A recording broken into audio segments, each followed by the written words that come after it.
This program is bringing about. It's challenging toxic masculinity across the country, the paradox that it contains, whether or not men can be taught through conversations to challenge identity. That's the larger story here, and we'll have experts join us to tell us how.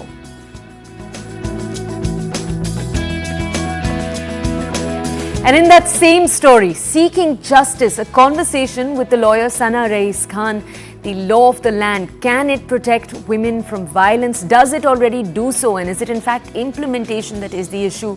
From courtrooms to change, Sana Rais Khan on women's safety, women's rights. She'll be joining us in the same discussion.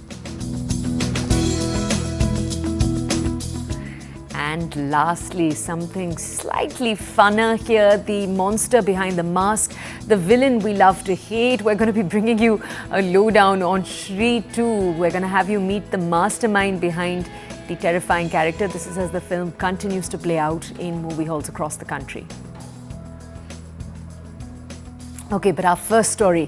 In today's connected digital world, it's easy sometimes to mistake the quantity of connections you have. So, for example, the number of followers you have on Instagram, on Twitter, you can mistake that sometimes with the idea of real interaction, real friendships. While social media is opening the door to endless interactions, it also is blurring the line between genuine friendships and superficial exchanges. How do teenagers, young adults navigate this complex terrain? Are we constantly underestimating them by having discussions like this? And is it actually that because they grew up in the social media age, with social media in their hands at a very young age, they're actually very adept at telling the difference? To get to know all of this, we'll bring you experts on the show. But first, some data. Firstly, a new study that was conducted by Toya Research. It was commissioned by LG Electronics. It found that 62% of Gen Z wish that they could reset their social media feeds altogether, start over again, with 3 in 4 Gen Zers actually blaming social media for having a negative impact on their mental health. So see, there is an awareness already. The study reveals that those who experience negative emotions have reported that it only takes 38 minutes on social media before they start feeling bad. We had 2,000 Gen Z Americans who use social media. They found that Instagram and Facebook have all had a negative impact on their well-being. Over half, that is 53%, reported feeling frustrated that the content on their social media feeds doesn't match what they want to see. Another 54% believe that either some little or no control at all is how they feel when it comes to what they see on their social media feeds. Now, research has also revealed that 16%, only 16% believe they have total control over what they see. So, social media scrolling often leaves half of Gen Zers, so around 49%, feeling some kind of negative emotions, stress, anxiety. We don't want to overwhelm you with the numbers, but we want to show these numbers to illustrate a clear theme that's taking place. The Gen Zers, the youngest generation, are starting to feel the negative effects, but there is an awareness around what some of those negative effects can be. Today we explore how to cultivate meaningful connections in an age where reality and the digital reel often intertwine. Joining us to shed light on this entire topic, our first guest is Amit Batra. He's a renowned kids life coach. We will also have another guest later on the show, but let's go over first to Amit to understand more about his entire approach. Amit, thanks for joining us this morning on the show. Amit, let's ask you, before we go ahead and get into deeper questions, can you tell us, if a set of parents come to you, they're like, we have a 2-year-old child, only a 2-year-old child, and they're asking you that, Amit, can you lay out over the next 10 years how we should expose that child to technology? So say, my point is, it's entirely in your control how much exposure the child gets, doesn't get, what age they start at, what age they don't, they stay away from social media, for example. What would you say is the ideal route? Okay, so thank you so much for inviting me here. It's my pleasure to share my views on that. So for a 2-year-old child, what we need to understand, most of us, how children are getting used to the gadgets, we are busy or we are handing over the phone to them. What we need to realize, a child, the earlier he gets a hang of it, the earlier it will happen. So first 5 years for me is the time when you should totally avoid it. Beyond that, now there has to be a limit on how much time has to be given. Now, a couple of very important things which needs to be kept in mind, and the most important of them is, when we are giving phone to the child, we cannot let the complete control be with the child. There are 6-7-year-old child, they are not letting the parent use that, and they are misusing it. In fact, many times what children are doing on phone, parents don't even are not even aware. Children are setting their password on their phone. How Right. can we let young children do that kind of thing with the kind of content children are getting exposed to today? So first few years is that what is critical, and you have to set some rules for them. You have to involve children in making the rules. There has to be simple rules. There have to be few rules, and one very important, one big mistake which many parents commit is they are not consistent in following anything. It's like when we say mama's mood. Today, mama's mood is good. Enjoy, you use gadget, you do whatever, and there is nothing. So any rule that you make, what is very important that you yourself are very consistent. Children will understand. But are you consistent in what you are teaching them, what you are telling them? No, most of us are not. Second thing with children, there are going to be some breaches. The sky is not falling on your head. What you need to be clear about, that there are going to be breaches. You need to be clear as to how you will be dealing with that. So impose some simple penalties which should be pre-decided rather. So to give an example, we just now there was a child who was totally addicted to gadget. We created a simple penalty of 5 rupees. Can you believe it? Out of his pocket money, 5 rupees penalty, and after a month or 2 months, the child is completely changed now. So can we ask you, Amit, because I think one of the issues when we have such conversations sometimes is that we can be very alarmist. We can often not trust that kids will know how to handle social media and the phones when they do actually get them into their hands. So right now, a lot of the advice you were giving was centered around early childhood, but let's shift the age group slightly. Let's talk about 10-year-olds, 11-year-olds, 12-year-olds, 13, 14, 15 onwards. I want to ask you, what's the age at which you would say full trust is necessary? Because that's also a very important quality, an important bond that needs to build between a parent and a child. When do you think that should happen? Children are not capable, they are not matured. This is the belief that we are living with.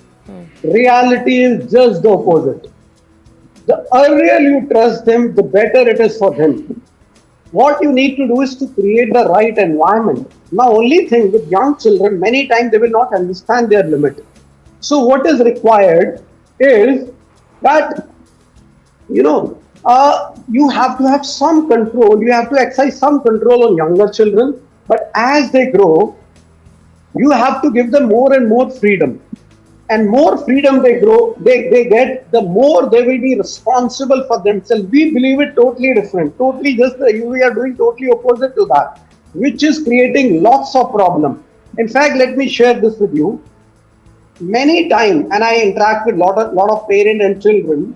Children they are using the gadget for the right thing, but parents are mostly assuming that actually they are misusing the gadget for watching reels and so on and so forth. That's where the lot of gap which come between parent and child. So that gaps need to be bridged, and parent need to be aware of it. Just by you looking at things, something child was watching which he should not be watching. Once you have seen that, thereafter parent tend to assume that every time he is using that. Many parents have that fear, that resistance against the technology, and the reason is we are not very comfortable with technology. Some of us even fear technology, or some of us don't even have time to understand.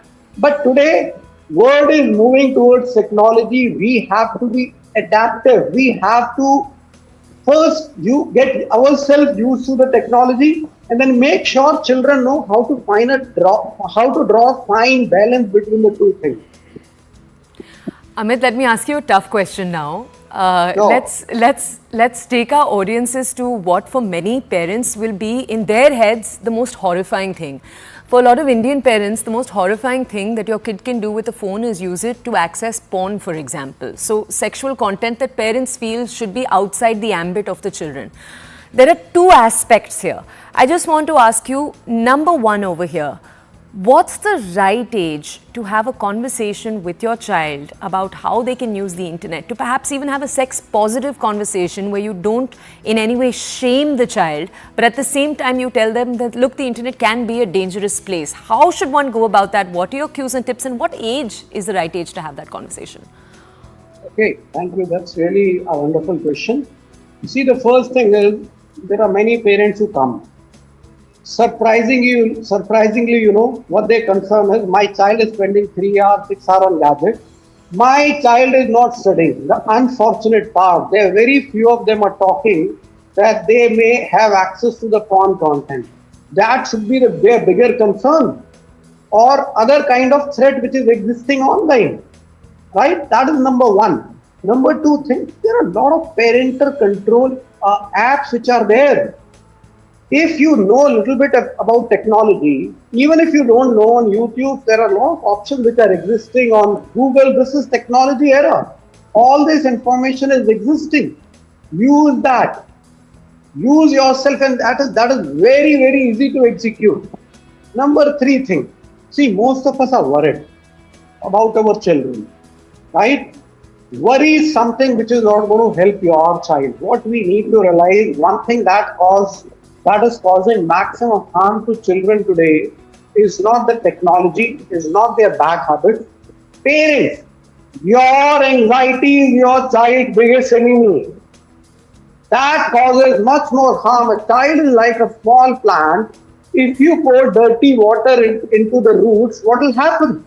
The roots will get damaged. What about the fruits, the behavior, the performance, addiction, all this will come.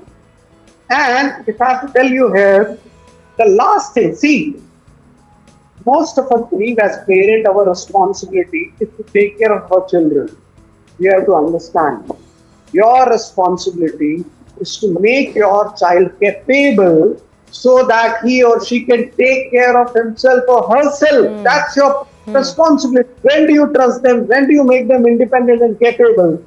The younger they are, when you do it, the better it is for them.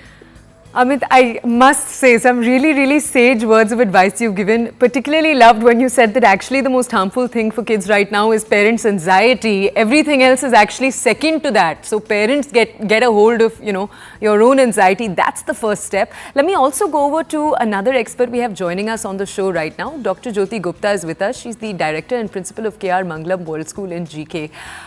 Dr. Jyoti, thank you for joining us here on the show. Doctor, we wanted to bring your perspective in because you administer an entire school, and over COVID, there was a new issue that came in. You had to introduce technology into classrooms. There was no saying no to technology anymore. So I just want to ask you, how did you decide as an administrator that, okay, this is how much technology we're going to allow, this is how much technology we won't? How did you decide to draw those boundaries?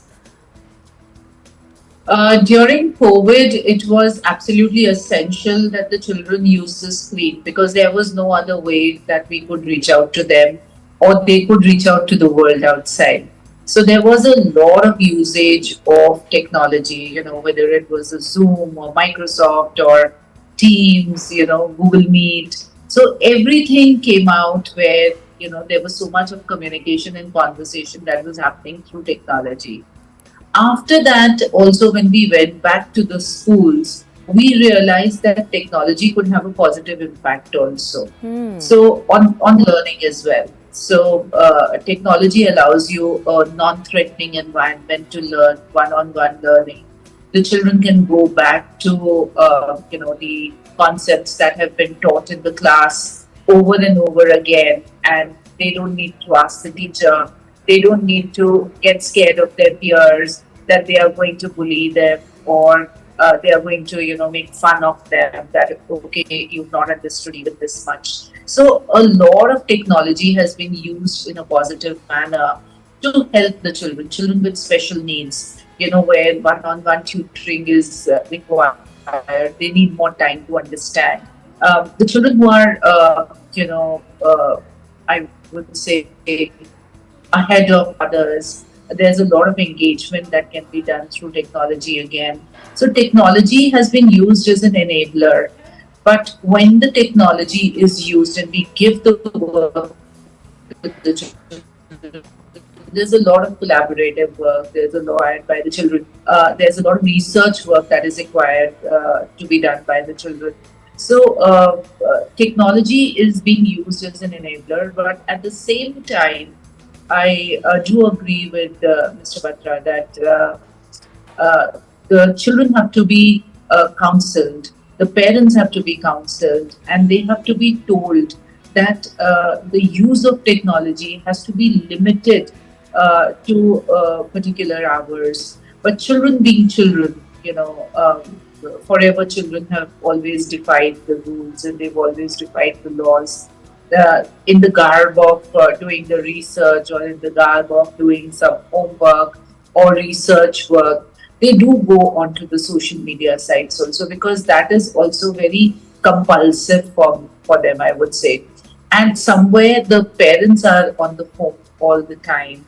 The parents are on the social media all the time. When you see the families outside also, the mother is using her phone, the father is using his phone, and the children, if they have their individual phones, they also ape their parents and they also start using their own phone. They want to be in touch with their friends all the time. They want to see what the peers are doing. They want to see what the celebrities are doing. So it's a situation where if you do not give them the technology, they will lag behind. Doctor, can I just ask you, you Yes. already sound, if I had to almost summarize your approach, it's quite a tech positive approach. Your point is that tech isn't all bad. There are huge positives to the way in which it's been incorporated in the classroom. I just want to ask you one more question here. We're seeing more and more, and this is actually a story we've heard since the beginning of time, that it's not necessarily the school rule followers who do well in life, right? It's sometimes those who skirt around the rules that actually end up doing very well. And I bring that up because we're now increasingly seeing kids who in class 10, class 11, class 12, on the internet, for example, read up about different stocks, start investing. That's one way. Other kids who just get, very passionate behind an idea, decide to build something. There are now many other roads to success beyond the conventional academic path. So I just want to ask you, Doctor, we all know that that's now something that's slowly growing. I know someone, for example, who's a poker player. His parents were initially very upset, what is our child doing? But he's now shown that it is actually something that financially can make a lot of money. So I just want to ask you, Doctor, how do you balance these new roads that are opening up? What is your advice to parents when to know that they should intervene versus this could actually be something interesting for our child? So it's important both for the school and the parents to understand if the child has some special interests and has some special talent. Not all children, you rightly say, are academically inclined or to go ahead and do higher education in, the traditional, I would say, courses. There are many who would find their way around. So the professional game players, earlier playing the games was a taboo, but the children who play professionally, they earn money. The children who design the games, the good artists and the children who are good at coding and are good at imagining games, they've started to make money. I mean, social influencers who thought about them a couple of years back, but they are making so much of money. The YouTubers are making so much of money. So it is important for the parents to closely watch what the child is doing and have conversations with the children. In case the children have those conversations, and I know you very rightly said the children reading up about the stocks. So earlier we would say only read the newspapers or watch the news on television. But the content and the rich content is available all the time with the children. So having those conversations with the children, with with the parents and with the teachers, with the school, with some experts is extremely important. So AI is extremely important today. Right. Coding is extremely important today. Web applications is extremely important. So all these forces, the financial literacy, the stocks, the markets, extremely important. Banking, insurance. So CBSE has brought in a lot of vocational courses into the education, into their curriculum. So class 6 onwards, we start giving these vocational courses and skill courses to the children. It is Doctor, here this is that they this is become such a very riveting best. discussion. I'm so sorry. We have actually run out of time, especially as you were getting into how CBSE is trying to incorporate these parts. But it is so lovely to hear from you, to hear from someone who is so tech positive in their approach to this entire issue. Okay, let's take you, our audiences, now. We hope you've gotten a conclusive way to go about dealing with this issue with your younger family members, how to have conversations, because that's what both experts said. It's so important to have open conversations with your children, to control your own instincts, control your own anxieties first. But let's move on from this topic now to something entirely different. It's TBC, so we need to bring you wraps, quick stories from across the country and the world. Today is World Senior Citizen Day. It's observed every year on August 21st. The origins of World Senior Citizen Day can be traced back to the efforts of the former president of the US. So this actually goes back to Ronald Reagan. The day serves as a reminder to recognize valuable wisdom, experience and knowledge that senior citizens bring to our communities, the amount of love and care that they bring to our communities. We raise awareness around the issues that they may face today.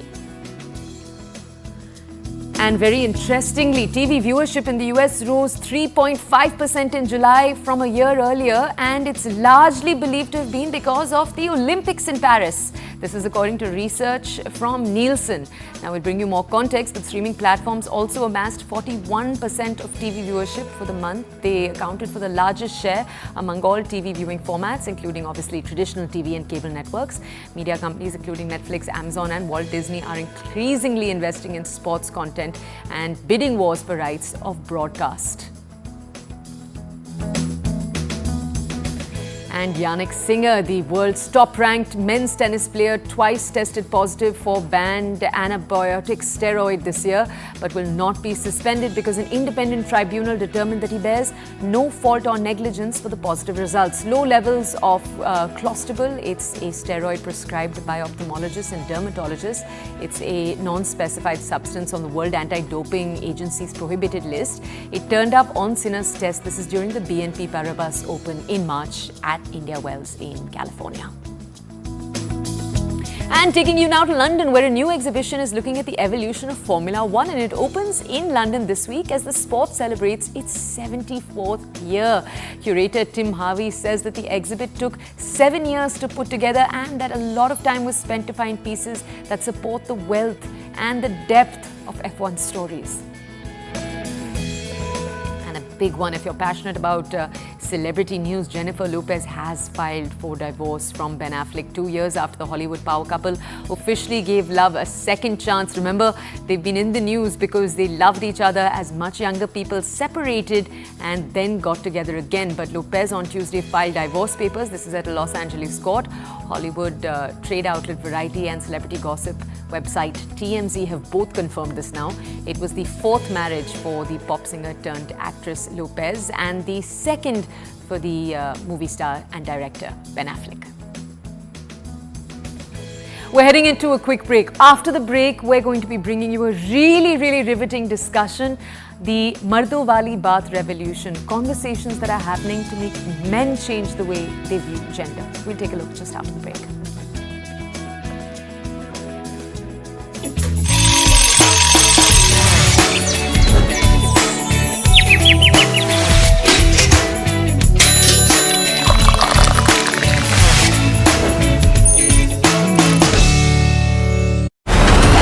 Have taken place already.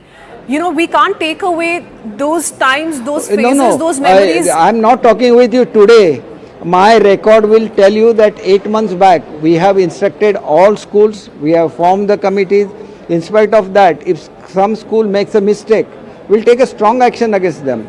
Because it is on the school level, because we have a different system in Maharashtra, that these are aided schools, where the management is private and we pay the teacher's salary. So there, if the management is found to be at fault, we'll cancel that school's grants also and we'll close that school also, because we are very strict about child safety. So one you will have to understand is a lapse on part of the school administration, Mr. Kesarkar, the other is on part of the police. The delay in filing the FR in the first place. Why will it not anger the family members, the people, the parents of so many other students sending their young girls to schools? Madam, I cannot hear you properly, but as far as I could understand a little, I think you are talking about the delay in the FIR. Yes. That we have taken action, and I have requested the Honorable Home Minister to suspend that lady, not only transfer her, but suspend her, so that there won't be any negligence in future from the police department as well. Will a committee be constituted? Something. I'll have to, madam, leave now for Badlapur some decision because the taken crowd in that there is direction, demanding perhaps, for Mr. K. Sarkar, so that there is regular surveillance, more checks and balances in place, sir, going forward.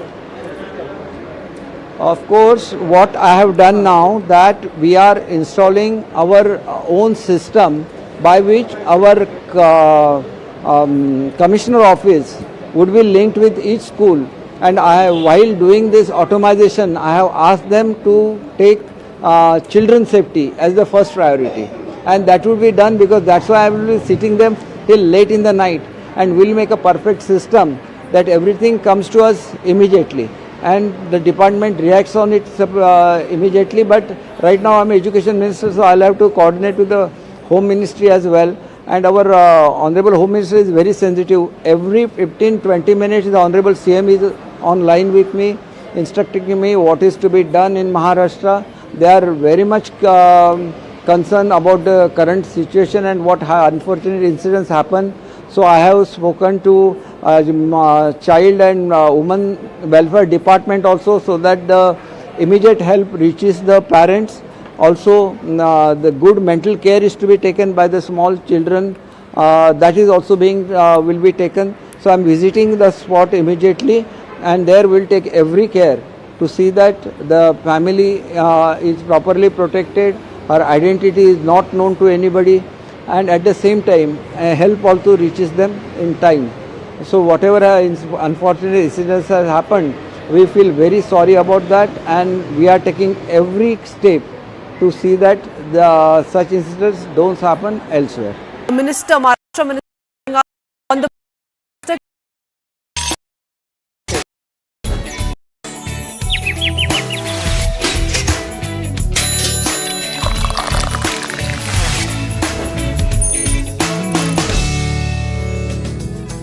Welcome back to the Breakfast Club. Now, in light of everything we've seen play out in Kolkata over the last few days, the horrific rape and murder and the protests that have followed after that across the entire nation, where you have women coming out again and again and saying we need to do more for women's safety, women's rights.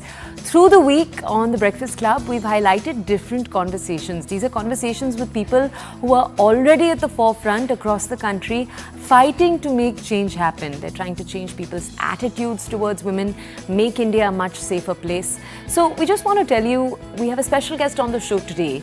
The Mardon Wali Baat program, MWB, at the YP Foundation. It works with young people, young men, to understand, to reflect on and change their understanding of masculinity away from sexist violence, tropes like that, competitiveness.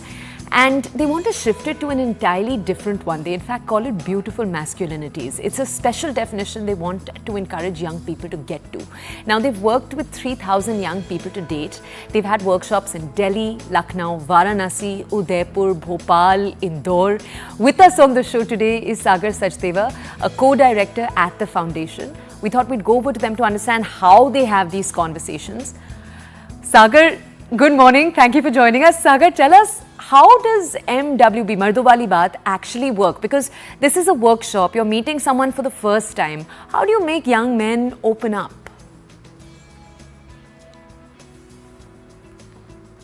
Yeah, so Toya, as you said, we're meeting them for the first time. We don't know them from the get-go. So how we do these conversations is we center what people have to say about their own lives. So we listen is what we do. And while we go with a structure and an agenda, we shape it all around what people are telling us in that session. So it requires a bit of improvisation, but people have a lot of opinions. People have a lot of experiences to share about gender, about violence, about masculinities, and it's really crucial that we center that. So we create that safe space where they can express all of these things. Most importantly, and how we start the conversation is also that, right? That we ask young people what they want in relationships, not what they think about gender and masculinities and violence, but any relationship of their life. What is it that they're really looking for? And then we list down all of these things like care and trust and space and love and respect. Respect comes up so many times, and then we sort of have this conversation where we open up that conversation towards gender and masculinities, and all of those conversations come up when we start thinking how we can all get that together in our relationships. And to do that, we use many interactive methods, right? We created these comic books, which are these online comic books. So these are just stories where people can choose what happens in the protagonist's life, what the protagonist who will do is usually a man, and then we just insert one little blurb on what is the implication in society of that action, how does it impact other people around this protagonist, so that young people, instead of being told what to do, can actually just see and judge for themselves and just take their own decisions, because that's the value we work with, that young people can take their own decisions with the right information. So that's the broad idea behind how we do this work. Just tell us, we're actually showing some of the comics the organization has made in collaboration with artists on the screen. But I do want to ask, how on earth do you make change in one session? Is that unrealistic? How do you change someone's entire attitude in one sitting with them? Or do you have longer sessions? Okay, I'll give you an example of one sort of realization that happened with a participant. In one of these workshops later in the day, after talking about violence and consent, this young man comes to me looking very worried, really stressed, and took me aside and whispered a question to me about whether he has to take consent after getting married also. And then I asked him a few questions. I talked to him about how that's important and what he feels about it. And incidentally, I found in that conversation that he's also married. And he was really concerned that, is it okay? It's not okay. And he left that conversation with the idea that, okay, there is something wrong with it. Consent is needed after marriage. It doesn't change just because somebody's married. So these kinds of shifts happen often in these workshops, right? But yes, the change that we dream of, that kind of transformative journey definitely would take much more. Is why we don't just do these single workshops, right? And sometimes we have to convince different institutes to take up a longer engagement. And two colleges, SS Jain Sabodh Law College and JK Lakshmipati University in Jaipur, actually took up a longer multi-year engagement with us, where we're building young people's leadership to create safer campuses, to create youth-affirming campuses. And we're working on issues of violence there to not just spread awareness, but also create systems and policies that can sustain in that campus. And we have youth leaders who have had journeys moving from not even thinking about these issues to now going to other students and telling them about violence and masculinities and so on. So yeah, that's the attempts we're making. Have you actually had, Sagar, something that's challenged your own idea? So, you've gone to students, you've interacted with them, and it's changed your own perceptions, your own stereotypes about the way in which people look at masculinity? Yeah, so I'll tell you a quick story about this. One time I was in a workshop in a college campus, and the whole conversation was about understanding violence, understanding how it impacts people. Really fun, kind of interactive conversation, but also very serious, difficult conversation for a lot of people. And this one young man at the end got up and asked us, so you're saying that violence is taught to people in so many ways, normalized in so many ways, it should not happen. All sounds right, but then what do you want us to do? If we remove this behavior, then what do we replace it with? What are we being asked to do? And who's going to tell us now? Because this seems like it's been the norm forever since we were born. And that sort of hit us that, yes, we don't want to tell people what to do, but where is the space to say that if there isn't violence, then what is there? And that's where our approach on pleasure is what really truly sort of we use to build this work on what we call beautiful masculinities, because we don't want to say there is a bad masculinity that needs to be replaced with good masculinity. We are saying that we drove the whole work towards building masculinities that feel pleasurable to everybody involved, whether I perform it, whether somebody else is performing it who is close to me. Are we all feeling that this is making our relationships more pleasurable? If that is happening, our work on violence is done. Because if the idea is pleasure for all of us, it means there won't be violence, right? So the aim is to end violence, but the way we do it then is to really think to facilitate conversations where young people can create their own definitions. And what a group of young people in Varanasi comes up with a definition on what is beautiful masculinities doesn't have to be the same as the other group of young people in Jaipur. Sagar, don't mind me saying this, but sometimes some of the words we use, I worry they'll alienate viewers. What do we mean when we say performing masculinity? You were talking right now about pleasure, that relationships have to be pleasurable. Do you mean sexually pleasurable? What do you mean when you say pleasure, when you say beautiful masculinities? What do these frameworks actually mean?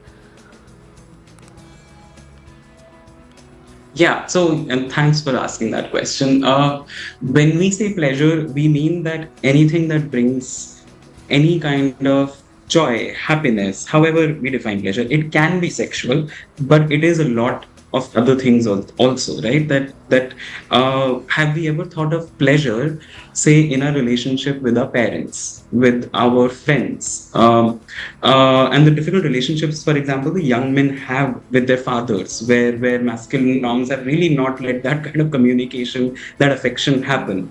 To start imagining those kinds of pleasures would then lead to beautiful masculinities. And what we mean by beautiful masculinities is exactly what we would like it to be. There is no one definition, is why it's always difficult for me to explain. But it's masculinities in their diversity. It's masculinities that are created by diverse people together. And it's not just about, say, young men will create beautiful masculinities. It's about everyone will come together and do that work together. And that's why we do these workshops. That people have to find their own definitions of pleasure, because violence is also, to a lot of men, taught as pleasure. It is something, definitions of pleasure have become very violent in our society, just like masculinities. So if we just bring that definition back of mutual, shared pleasure, then we say that masculinity is beautiful masculinity. Can we ask you lastly, most of our audiences may never get the opportunity to actually participate in a workshop like this. So just tell us, takeaways. How do we, as ordinary people going around our lives, create spaces where we can engage in conversations with the men around us, where the men can engage with conversation with other men around them, around these tricky issues? So I would say that I know all these conversations can sound technical.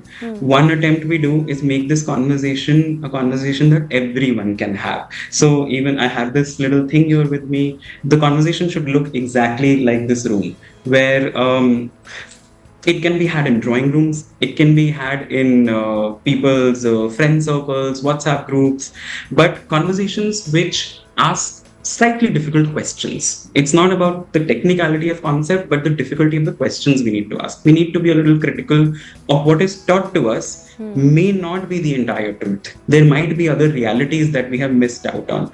If we just start thinking like that if I believe in something very strongly, have I thought about other views? My belief might be correct, but have I verified it by weighing it other belief systems, right? What if my notion of gender and masculinity is something I strongly believe in? What if I missed something?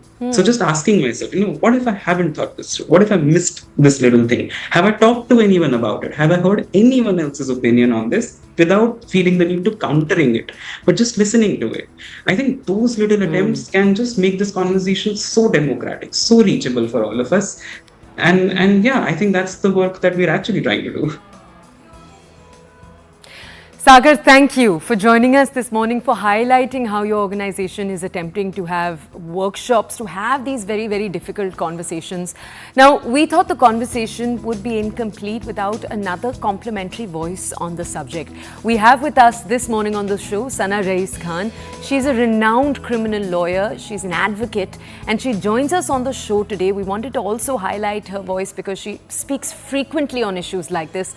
Sana, thank you for joining us this morning on the show. Sana, before we go into deeper questions, I just want to ask you first, not just the incident that happened, but the conversation that it has sparked this time across the entire country. What are your thoughts on that conversation? See, this is absolutely condemnable. And I mean, regardless of the stringent laws and legislations, these incidents are happening. So I think my prime message to all the girls and women in the country out there would be actually at this stage, despite of these stringent laws, is also additionally to learn self-defense techniques, to be your own bodyguard and to be able to physically be so strong so that, you can avert these situations, and at the same time also be mentally so strong that you can report these cases to set a positive precedent for the girls out there, for all the women out there. Because such kind of situations are absolutely unprecedented situations, because it is happening in different forms and being aggravated with passage of time, like sometime in a moving bus, now in a hospital. Like yesterday it was in Badlapur, a 3-year-old was raped and killed.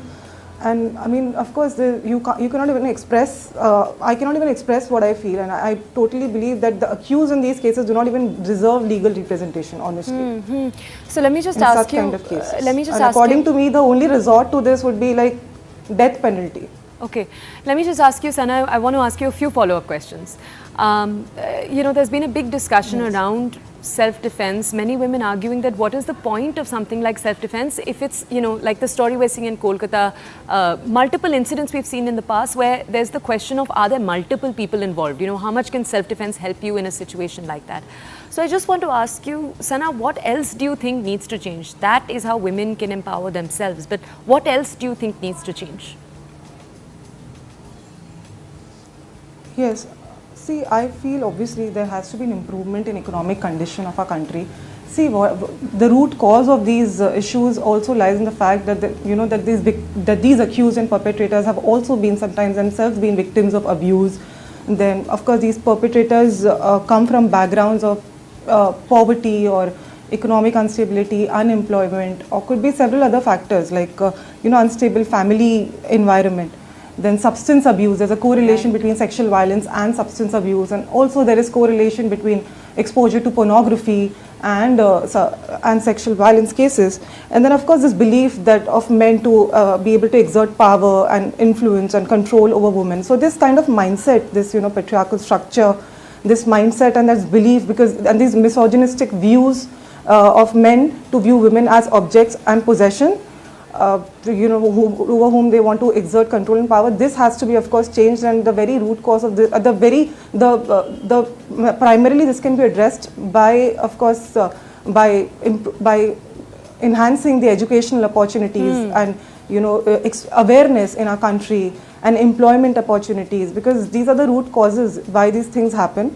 Apart from that, also obviously, if you see legally, also there are many specialized courts have been established to deal with these cases expeditiously, because who are actually devoted only to dealing with sexual violence cases. And then of course now there are of course changes in laws where the victims have the right to be heard, and they must essentially be heard, and they must essentially be represented, and any application moved by the accused cannot be entertained unless the victim is heard.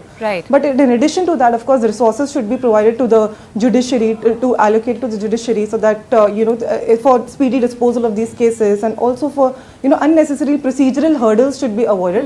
And of course, timely adjudication of the sexual violence cases is extremely important to avoid backlog of cases. Sana, I just want to stop you for a second there, because I want your context. We actually spoke to other experts over the week on this issue, and that's one thing they keep saying, that the thing that needs to change in our legal system is the amount of time it takes to look at a case, to make a judgment on a case. So just explain to our audiences, Sana, since you are so familiar with the legal system, is it a lack of finances primarily that is making the judicial system take such a long time, that's made the judicial system the way it is? What are the changes that need to happen within it? See, I believe that in such cases, of course, it is extremely essential that each step in the legal process, right from investigation to hearing, has to be conducted so meticulously so that the justice is upheld, and hence, of course, the judiciary. Of course, there are procedural delays because the cross examination of the witnesses have to be extremely thorough, availability of the witnesses, and also high burden of proof. So because of these factors, there are delays. But these delays can be definitely avoided. As I said, there has to be a strong legislative reform by introducing timely adjudication of these cases, which will definitely help in expeditious disposal of these cases and to, of course, reduce the backlog of cases. And yes, I believe of course, there has to be allocation of resources to the judiciary. I definitely believe so that so that the backlog of the cases are reduced, and the judiciary can handle such cases more efficiently and more effectively, which is not happening according to me. And of course, I believe that these procedural delays can definitely be averted with a specific time frame given for expeditious disposal of cases, like such cases be made time bound, especially in POCSO cases, with sexual offense against children. There are guidelines that and there are sections that states that such cases should be disposed of within a year, but it never happens in practice because of the backlog and because of the overburden of the cases of the judiciary. Sana, can I ask you one? Can I just ask you one last question? Right in the beginning, one of the things you said was that you believe that this is something that even capital punishment should be used, and this time that's the call we've heard again and again. A lot of people saying hang rapists, but I do want to say there's another lobby of prominent legal experts, judges, lawyers, human rights activists who say that capital punishment is not the answer. It'll do away with one or two bad eggs, but it won't change the system. Education is actually the final answer. What are your thoughts there?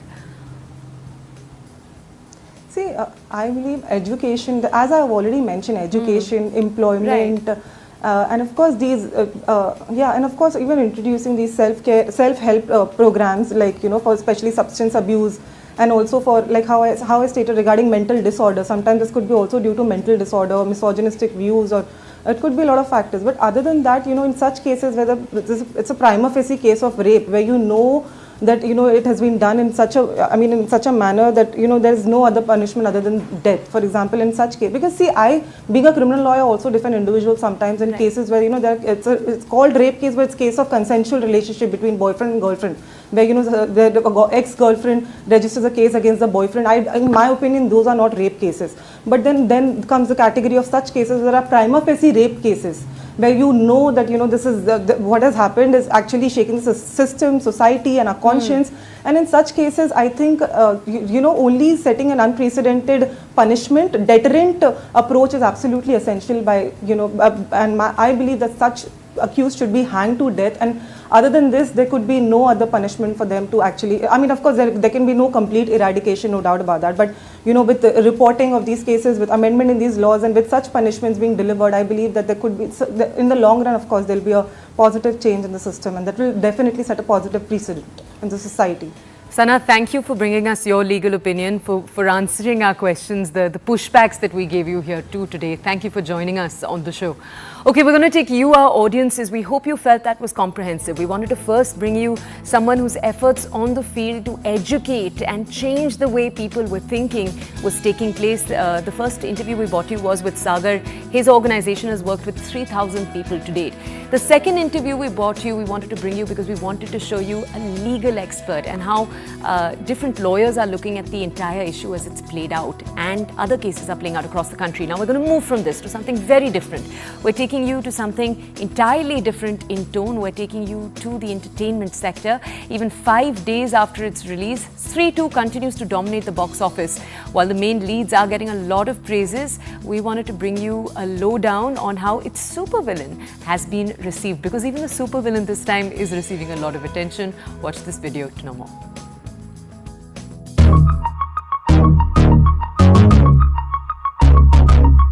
अपनी release के 5 दिन बाद भी box office पे 3-2 का domination कायम है. After racing ahead of the Akshay Kumar starrer Khel Khel Mein and the John Abraham starrer Veda, both of which had released on the same date, Stree 2 passed the Monday test with flying colors. According to trade analyst Saknilk, Stree 2 earned rupees 37 crore on Monday, thus pushing its collection so far to rupees 228.45 crore. Needless to say, Stree 2 has definitely benefited a lot from the long weekend. But while the main star cast is getting a lot of praises for their performances, the main villain, aka Sarkata, has also been garnering a lot of attention. और अगर आप ये सोच रहे हैं कि Sarkata was pure VFX, तो आप गलत हैं. In fact, the role has been played by a man called Sunil Kumar. Standing at a massive 7 feet 6 inches, Sunil is 5 inches taller than the Great Khali and works as a constable in the Jammu and Kashmir Police Department. इसके अलावा उन्हें wrestling का भी काफी शौक है and he goes by the ring name The Great Angar. Much like Khali, he had also tried his hand at the WWE tryouts back in 2019 and also happens to be an ardent volleyball fan. Sunil has also posted a lot of pics with the star cast of the film. In an exclusive chat with Bollywood Hungama, the director of Stree 2, Amar Kaushik, said that it was his casting team who had found Sunil and that he had been on the lookout for someone with the exact build as his to play the role. He also added that Sarkata's face was generated via CGI on his body shots. And the results, we must say, are no less than terrifying. जनता को सरकटा काफी पसंद आ रहा है and the fact that his height hasn't been exaggerated at all in the film makes it all the more amazing.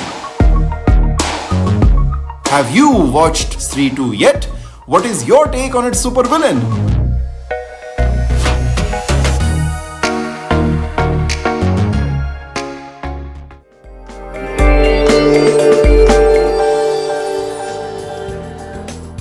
Okay, next we bring you a special section on financial markets powered by Money Control Pro. It's Money Control's premium destination for investing and business insights. Let's take a look. First at markets, GIFT Nifty trends indicate a flat to negative start for Indian equities. US indices ended marginally lower on caution. This is ahead of key speeches at Jackson Hole Symposium. Asian indices were trading mixed. This is as investors await fresh cues on interest rates. Crude oil prices eased on hopes of tension in the Middle East actually reducing. Let's take a look at a sector in specific. The hotel industry had a difficult time in the June quarter. This is thanks to the heat wave disruptions that were also caused by general elections. However, there is initial demand in quarter two that started picking up. It should gather further steam in the second half. Most companies are adding to their room inventory. The demand-supply gap, though, is here to stay according to analysts. Now, you can log into Money Control to find out more about India's hotel industry, other actionable insights on markets. It's the premier destination for all the investing views and financial insights that you're ever going to need, brought to you by Money Control.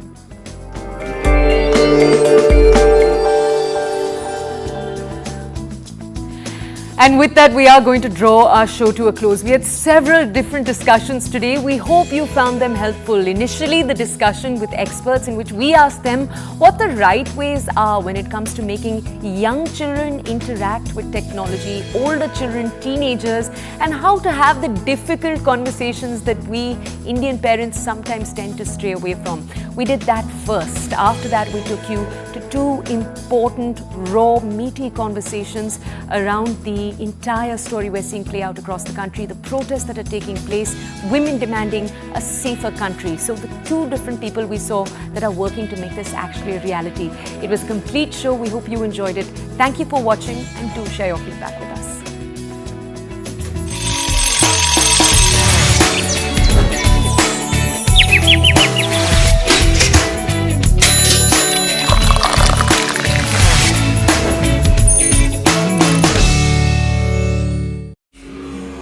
Tell us a little bit about the investigations. There is so much anger. The anger is very visible on the streets. Across the state, we're going to see this kind of a movement pick up in hours to come. What's happening as far as investigations are concerned, Mr. Deepak? the delay in taking the FIR is the cause of anger among the people. The concerned lady who was senior PI in that police station is transferred, but now I am requesting the Honorable Home Minister to suspend her. As far as education department is concerned, the principal of that school, the class teacher and 2 assistants are already suspended. Action is show cause notice is being issued on the school. My entire department is with me in Mumbai. I have called all my 4 IAS officers and other people to see that such incidents don't happen elsewhere in Maharashtra. 8 months back, I have taken the issue, and almost out of 1 lakh schools, 82 schools are registered under the scheme which takes care of the small children. So that also we want to strengthen, and various other initiatives that we are going to take, because in the morning only I came to know about these incidents. Immediately all the machinery is geared up, not only to discuss about this, but today itself all decisions would be taken, GRs would be issued, and second thing is punishing the culprit, which is very important. So I am requesting the Home Minister also to take this in fast track court, and then give a special prosecutor so that the culprit is punished immediately. The various sections, those are imposed in this case. Total 74, 75 and 76 of POCSO Act. So that would go to 13.5 years of jail for this criminal. And I think that if that action is taken immediately, no other person will dare do this. The CCTV, we have made it compulsory for all schools to have CCTVs. We were very upset to found that the CCTV installed in the school was not working. So we have issued to the notice to the management as well.